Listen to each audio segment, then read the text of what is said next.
C'est un établissement public géré par un CCAS avec 83 résidents, dont une unité d'Alzheimer de 12 personnes. On est un établissement également neuf. Cette restructuration a permis de reconstruire tout l'aspect et de revoir tout l'aspect restauration. Donc on a fait une salle à manger de grandeur suffisante pour accueillir des personnes en fauteuil roulant et la cuisine, elle, a été refaite entièrement avec du matériel tout neuf. Donc, nous ici, on fait la cuisson à basse température, donc qui va être plutôt sur une cuisson de sonde, directement à cœur du produit. Il n'y aura pas d'assèchement et il y aura moins de pertes au niveau du grammage aussi. Donc il faut savoir que c'est une cuisine centrale. Alors nous réalisons 310 repas par jour et moi j'attache une importance capitale à la restauration. Car il faut savoir que les résidents qui rentrent, ils sont polypathologiques, la plupart sont en fauteuil roulant, ils ont des problèmes de mobilité, des problèmes de troubles cognitifs et la restauration, l'alimentation tient une place primordiale.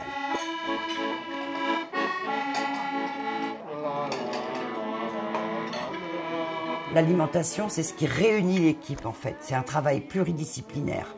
Ce n'est pas que de la dénutrition, mais c'est aussi le plaisir dans l'assiette, la présentation, donc les serveuses, la façon de servir, la façon dont la salle de restauration est agencée, décorée, et aussi ce qui nous a permis de travailler aussi Maison Gourmande des Responsables, c'est sur le gaspillage. On a focalisé là-dessus et ça a marché. On a pesé les aliments, ça nous a permis de travailler plus sur les quantités, sur les demandes même des résidents, puisqu'on a un îlot central qui permet en fait finalement aux cuisiniers de servir à même leurs résidents, puisque les serveuses connaissent en plus très bien les résidents, mais de servir la quantité voulue. Et ça nous permet d'avoir moins de gaspillage. 3 petites parts. Bien sûr. Et en normal.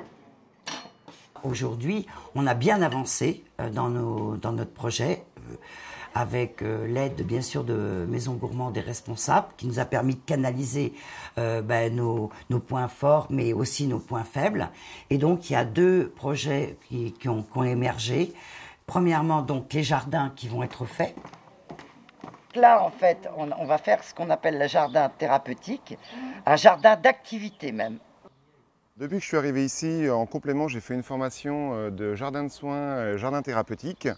Et donc, on est en train de mettre ça en place dans l'établissement. Là, ici, on a mis quelques tomates, tomates cerises, des courges pour les couleurs, de la courgette, des poivrons. On a des fraises parce que les résidents adorent les fraises. Dans ce carré ici, là, ça va être des herbes aromatiques à la demande du chef cuisinier.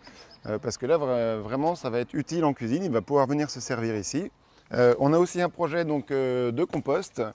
Donc ça sera avec tout ce qui est les épluchures et les restes de cuisine. Oh mais non, je plante pas, moi je goûte. Tout ce qui est goûteux, que c'est bon.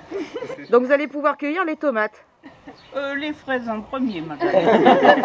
Et donc le deuxième projet, lui, est consacré plus sur le versant plus un peu sanitaire.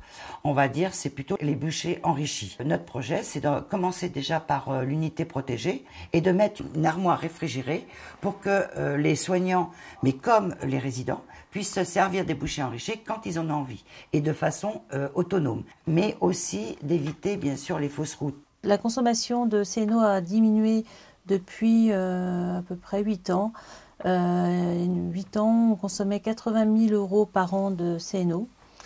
Donc nous avons fait un travail sur la dénutrition avec un suivi régulier sur le poids, l'IMC, l'albuminémie. Nous avons un COPIL, donc un groupe de travail sur la dénutrition et donc nous avons préféré enrichir l'alimentation. Là, je suis en train de préparer les bouchées enrichies. J'ai fait une formation au mois de décembre. Ici, c'est une bouchée au fromage blanc.